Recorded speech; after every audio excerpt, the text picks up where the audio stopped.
What is up, YouTube? I know it's been a little bit, but haven't really made it too much progress with the truck in the last couple weeks here, probably 3 weeks. This past week, today's Friday, this past week I've been able to dig into this bed. This bed has been, I don't know, a lot of thinking. The layout, first time doing a raised bed floor like this.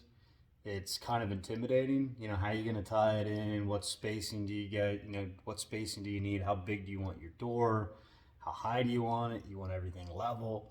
But as you can see in the background here, I'm making some progress. So let me turn around the camera and I will show you what I did and kind of talk you through my my thought process. So let's get it flipped around. All right, now let's back this up a little bit.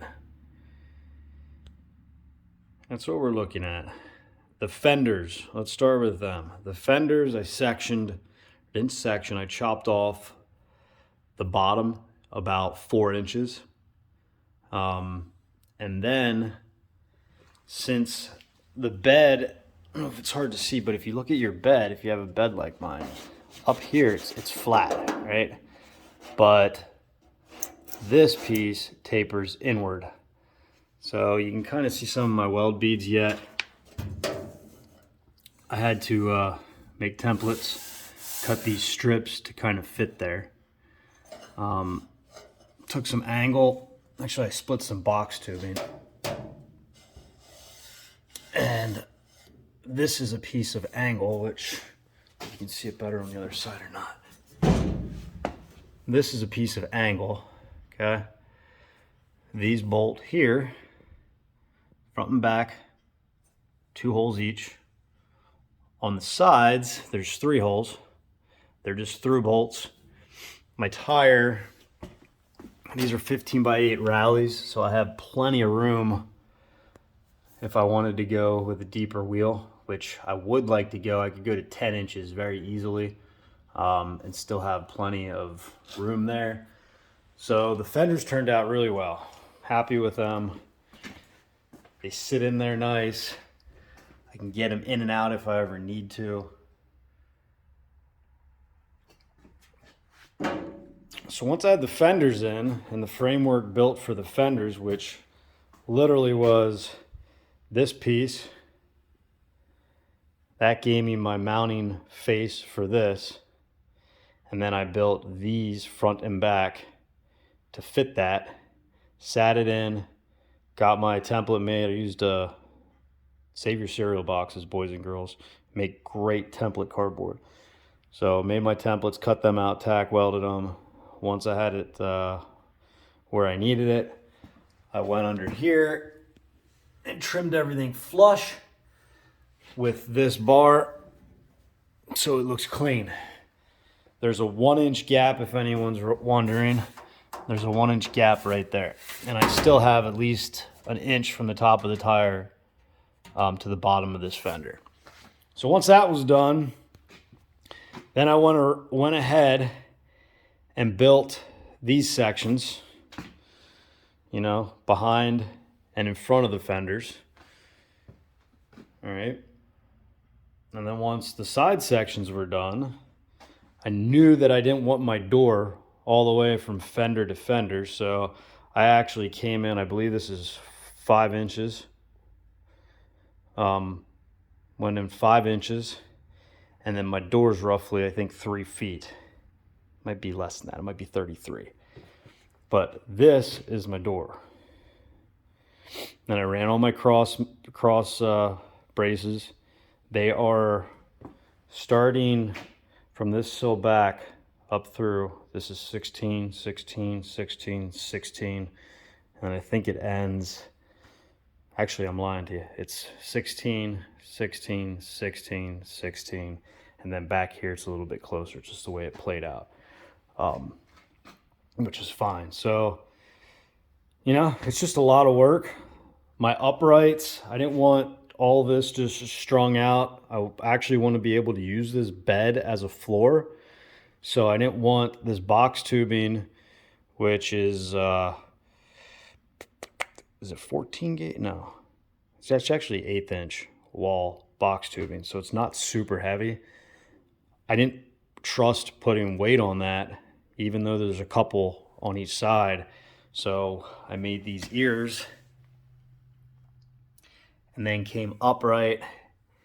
They're welded on the top, and in the bottom I welded a stud or a bolt into this, and they slide down through here, and there's a nut on the bottom coming up. So 4 corners have that.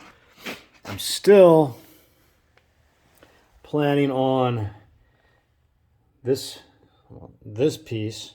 I can't do it. The inside piece here. Where's my finger? All right.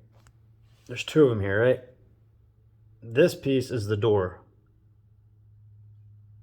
This piece is just part of the sill. So what I'll end up doing there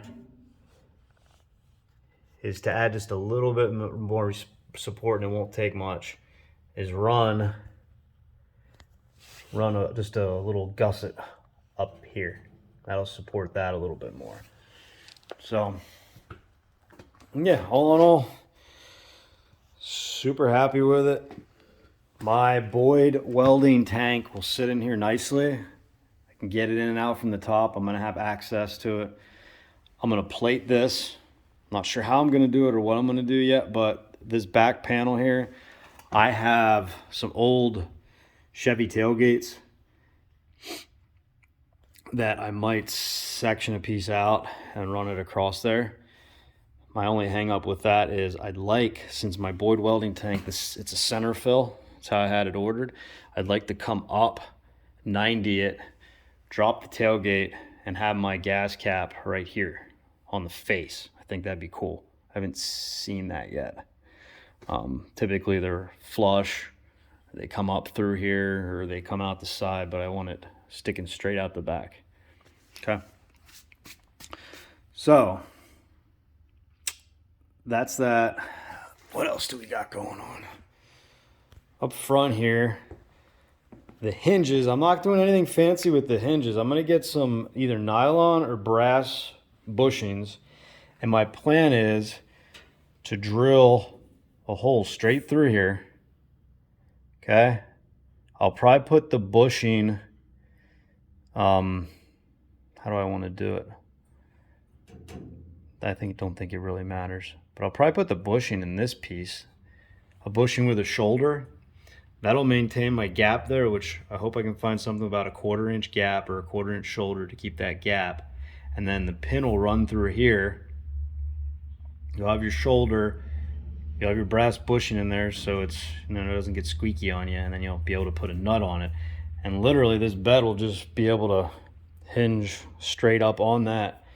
I'll have to figure out the strut situation yet and the latch situation, but this piece, it's done in 2 pieces. This is solid mounted, but this section, as it pivots, this will swing down. So a lot of thought in it as far as how do you want to do it, but once you have a game plan and start working on it, it's just 1 inch box tubing, so it's not really rocket science. It just takes a while.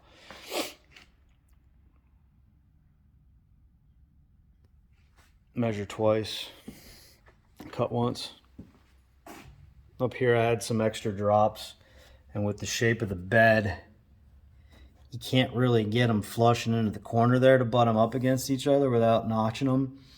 So I just put this gusset in to kind of tie everything together. Got to still go around and do all the final welding, but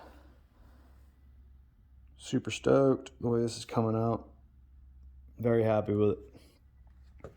Have some rust up under the lip here, like right here. So I'm not sure what I'm going to do there yet.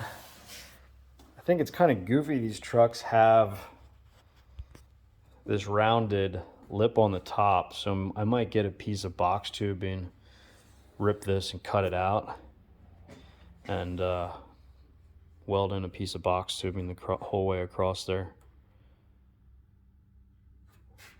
Anyway, that's the plan. So exhaust needs to run out under this bed. You're obviously gonna have I'm gonna have my drive shaft. I'd like to run dual compressors, dual tanks, possibly even one big ass tank. I can't put anything under that this lid now because it's going to tilt down. So really got to keep that area open, which is no big deal. There's plenty of room up in these corners to run all my stuff. There's plenty of room down here. So anyway, messing around with some of the moldings. Looks like crap right now sitting there, but what do you guys think? Run the trim? Don't run the trim? Front still sitting higher. Got sneak peek of the chopping block parts. They finally came in. So anyway, guys, appreciate you checking us out. We're making progress. Goal is to have it back on the road this summer. I have a buddy that has a drive shaft, two-piece drive shaft for me from a long bed that I'm going to cut down. It has, it's actually from a C30, so it has the bigger diameter drive shaft, and it has the square body carrier bearing, which is superior to the carrier bearing that's on the, I don't know when they started putting them in, but my year truck. So